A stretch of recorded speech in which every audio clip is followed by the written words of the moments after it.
Om Vakratunda Mahakaya Suryakoti Samaprabha Nirvignam Kurume Deva Sarvakarishu Sarvadam Ganganapate Namaha Shri Sadgurubhyo Namaha Om Namo Narayanaya Om Namo Bhagavate Vasudevaya Om Namah Shivaya Shri Hanumate Namaha. Welcome to Nitya Satsang. Today is the 6th of May 2025. I want to offer my prostrations to all the great sages and to Paramatma residing in the heart of every single being. We are continuing to examine Vedanta and particularly Vivek Chudamani, and just as a connecting corollary, we have been looking also at Bhagavad Gita verse number 62 of chapter 2, and then of course chapter 2 verse number 63. I'm going to show you the verse on the screen here so you can see it. So just a moment here. So the verse is as follows: Dhyayato Vishayan Punsaha Sangasteshu Pajayate Sangat Sanjayate Kamaha Kamat Krodho Bijayate. This is the verse. So last 2 days or so we have been looking at the very first word, Dhyayato, meaning Dhyayan Taha, one who is meditating on or thinking about the objects of the senses. Vishayan Punsaha. Vishaya an means it's a plural for meaning sense objects. So Vishayan means the multiplicity of sense objects, objects of the five senses, what one sees, hears, touches, tastes, and smells. In Vedantic terms, Vishaya is also seen as that which draws the mind outward and distracts from inner realization. So you can see here, if you're using a phone, you can turn the phone horizontally. So we're looking at the second word here today. It's very beautiful. It's very interesting to understand this. You see, so you can see in the Sanskrit language itself that the word Vishaya is also seen, is also interpreted this way, or is used in this way, where these objects are such that they draw the mind outward. Our mind is drawn outward towards objects, experiences that come from the objects, and specifically the distraction that happens from inner meditation. Right? So let's try to understand this a little bit more carefully here. That dhyayato vishayan punsaha. Punsaha means person or human being, whose mind is engaged in external objects. That is Purusha, right? So Purusha is a person. The Punsaha is another form of that same word. Refers generically to human being whose mind is engaged in contemplation of external objects. So that is called Punsaha. So Dhyayato Vishayan Punsaha. Now, let's look at what's happening here as far as the Vishaya is concerned. We have an external object, and there is the interaction with that external object. As we have been using simple examples like cup of coffee or tea or person or mountain or whatever it might be. There's an interaction, there's the experience of the object. Alright? Dhyayanto means dhyayan, that the dhyan of that, the focus on that, it produces a reaction inside. It produces an experience inside that we would call anubhav. That experience is generated because of the function of the brain, the mind, the senses, the cranial nerves, things like that are all present in the anatomy and physiology. It is a mechanism through which the experience is generated for the experiencer by Paramatma residing inside the Atma. So Bhagavan as Antaryamin resides within the Atma, because the Atma is not male, female or anything like that. It is a Chaitanyam, divine light. And it has gotten identified with the body. It has got a body, physical body, subtle body, causal body. So the Vishaya from the outside, the experience from the outside comes, the object comes inside. But that experience is also possible because the mind, brain, body is functioning in a particular way. But that's not enough for that experience to be there. It is the presence of Parabrahma within the Atma, Paramatma within the Atma, by its divine power, is giving that experience through the mechanism of the mind and the body and the creation of the external world for that particular Jivatma. That is why we experience anything. For example, if you're holding an apple in your hand, right hand, why is it that we are experiencing that? What's causing that? In the recent 30 years or so, recent 20 years particularly, consciousness studies in every major department of philosophy and psychology has boomed to try to explain, to answer this question. Why is there experience at all? Because consciousness or conscious experience is extremely familiar to us. It is the most familiar and the most mysterious. Isn't it so? The mystery around it is like so tremendous. Why am I experiencing the color red of the red apple? When I put the apple in my mouth and I chew it, I have an experience of that. The sweetness of it, the flavor of it, the texture of it. Where does that come from? You see, so there are major research projects going on throughout the world trying to answer this question. Nobody has 100% answer to this question. We know that the brain is involved. We know that the senses are involved. But the first person experience, where does that come from?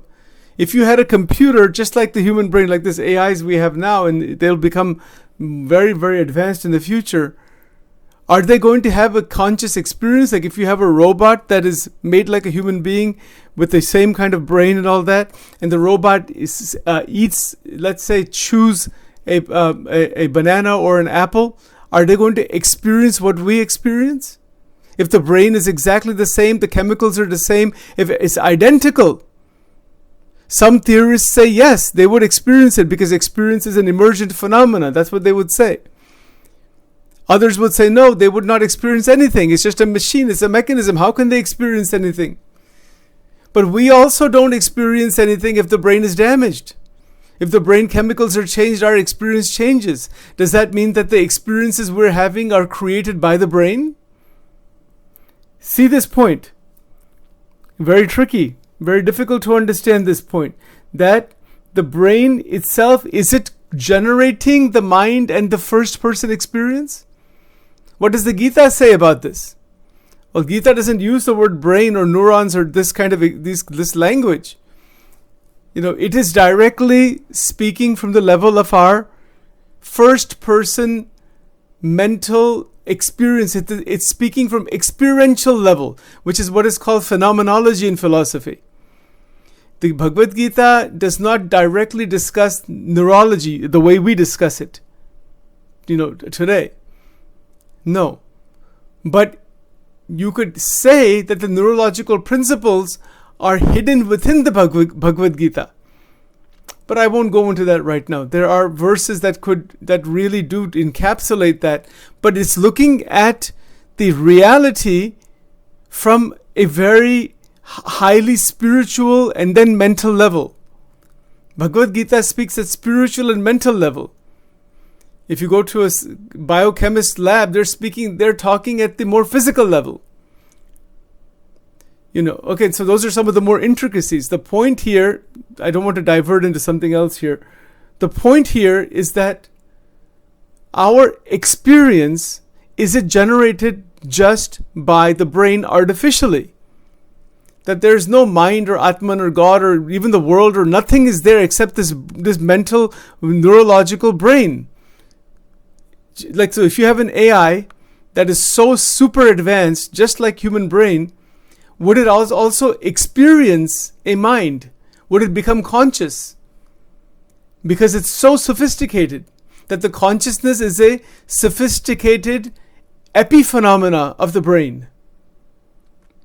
If you don't know this word, you can look it up. I'll explain it to some extent. Epiphenomena means that it is emergent. It is something that is a higher order of reality based on the lower order of reality. It was very interesting. So for example, forest and the trees. When we use the word forest, that's an epiphenomena. There's really nothing like a forest. There's only trees. If there's 1,000 trees are there, and you're looking at it from 10,000, 15,000 feet up, you can say, oh, that's a big forest there. But there's really nothing like a forest. There's only packages of trees. Similarly, the neuroscientists like David Chalmers or philosophers like philosophers like Daniel Dennett would say that there's only brain. There's nothing other than brain and physical matter. And everything else that we experience and we feel and we think, and this is called epiphenomena. Understand this theory carefully. So this epiphenomena, if that is there, then the whole mind and God and soul and everything we feel, experience is an emergent illusion. It's not real at all. The only thing that is real is just the brain. That's it. Brain is dead, brain is damaged, end of life. That's it, end of story. This is all fabrication, Atman and Paramatma and all this BS you're talking about. That's what they would say. What is all this nonsense? Kuch hai hi nahi. That's what they say. Is that true? How do you know that? Look at the current artificial intelligence development. It is growing so fast, at some point you will not be able to distinguish between a human being and the AI. But does the AI have a soul? Is there Atman? Is there even anything like the Atma? Or is it just all a fabrication and illusion created by the brain? These are difficult questions. These are the big questions in consciousness studies. From a philosophy point of view, these are extremely difficult questions. But we can take another approach. Now I'll present to you in the next 2-3 minutes another approach. We'll continue on this tomorrow. The approach in Sanatan Dharma, I mean, they didn't build AI machines and these things. They did meditation. Their approach is dhyan. Go inside and discover who you are. Yes, there's a brain. Yes, all these things are there. But there's experience. Anubhav ta hai jeevan mein. Anubhav aata kahan se? If I have an apple in my right hand and a banana in my left hand, why am I even having that experience? Where is that experience coming from?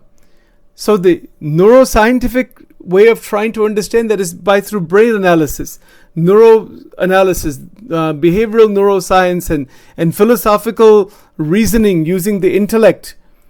That is the one way to go. But there's another way to go. That is in the Sanatan Dharma. Sit for dhyan.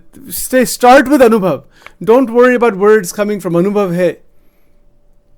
Then ask yourself what happens to this Anubhav once we begin to play around with the mental mechanism of the mind. So if we make the mind very still and then have a piece of apple or banana, the experience is different compared to the mind being disturbed. We know this. If we're having a meal at home and we're bothered about something or other, the meal is not going to taste the same. But you could have a very simple meal. But the mind is very open, very happy. You're in a very happy mood. Then the meal tastes very good. Isn't it so? So this kind of reflection on experience is called phenomenology. So that's the approach that is taken by the rishis. They didn't set up fMRI scans inside the Himalayas, having these massive machines and scanning people and brain scans and things like that. They didn't do that, but they scanned the mind. That's the difference. They didn't scan the brain. They said, leave the brain alone. The body is there. Okay, leave it as it is. Keep it healthy. Keep it within a range. Leave it there. Now let's be more interested in the mind. So they did mind scanning, not brain scanning. The mind scanning mein kya hai? How do you do mind scanning? So when the capacity to question what is the mechanism of the mind, And that's where they came with man, buddhi, chit, ahankar, the antakarana, all the language that is there in the Sanskrit that we look at. It comes from mind scanning. Well, who is doing the scanning? You are, as a human being. You're looking, trying to understand what is happening inside of you and in others. And this is where the manas, buddhi, chitta, ahankar, this four composite of the antakarana is discovered through meditation. The senses are, you can see through the physical body, we can see through our senses. But look, layers underneath that requires an internal, introspective journey. Now, in that journey, eventually, and we've talked about this before, the discovery of the chakras and discovery of the Atman. Now, that is beyond all this neuroscience and brain science and philosophical, just intellectual stuff. वो एक आध्यात्मिक level है.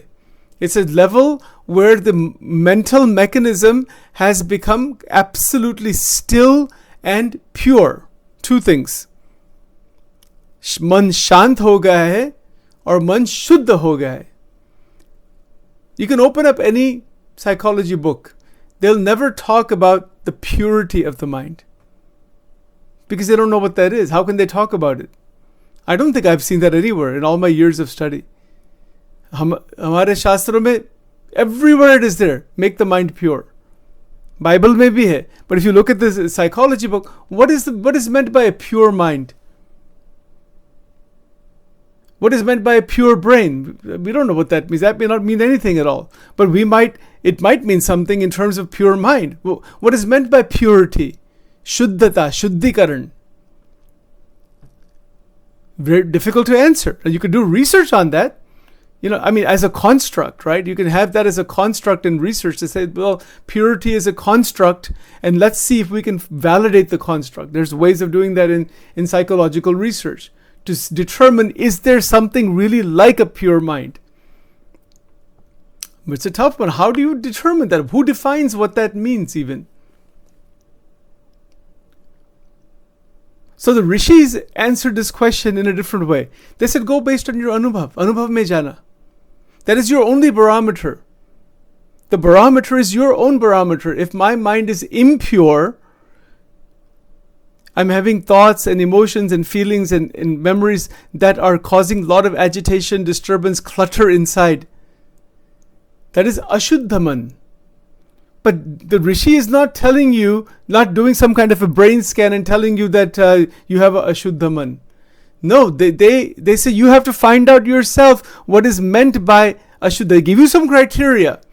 This shadripu, kam, krodh, lobh, moha, matsar, asha, trishna, ahankar. This language came about from this analysis of the mental scanning. Just as the neurological people do the brain scanning, our rishis are masters in mental scanning. And that is where the Shadripu came from. They said this is inner enemy. So they systematized it. Then they called the Antakarana, they used the word Antakarana. They made all of this language, and then eventually all the Vedantic language came out of it through mental scanning. Shankaracharya ji didn't inject somebody with some kind of a dye to do some type of a brain scan. Can you imagine that? Having a murti of Dakshinamurti with some kind of a brain scan machine inside the temple. It's ridiculous. We wouldn't even think of such a thing. You see? Because they didn't do that. But now if you think of a neuroscientist, you would say, yeah, that person probably is in a lab somewhere with a white coat and some machine. Right? Isn't it so? It's like that, These great gurus, their laboratory was the human mind. Their laboratory is the experience of life. The laboratory is not, injecting somebody with some kind of a neurological dye and trying to see the corpus callosum and see how much that is active when you're doing meditation. Now they have done that now. They have done scans of people who are doing meditation to see how the brain changes. Yes, and there's a lot of evidence as to how the brain is impacted through dhyan, through prayer, how God changes the brain. There's that book actually, and it's called neurotheology. Whole areas of research have developed. But in ancient times, that wasn't the case. Now they've tried to bridge that together. The people who are involved in spirituality and religion and all that, how is their brain changing? And there's a lot of evidence as to how the brain changes.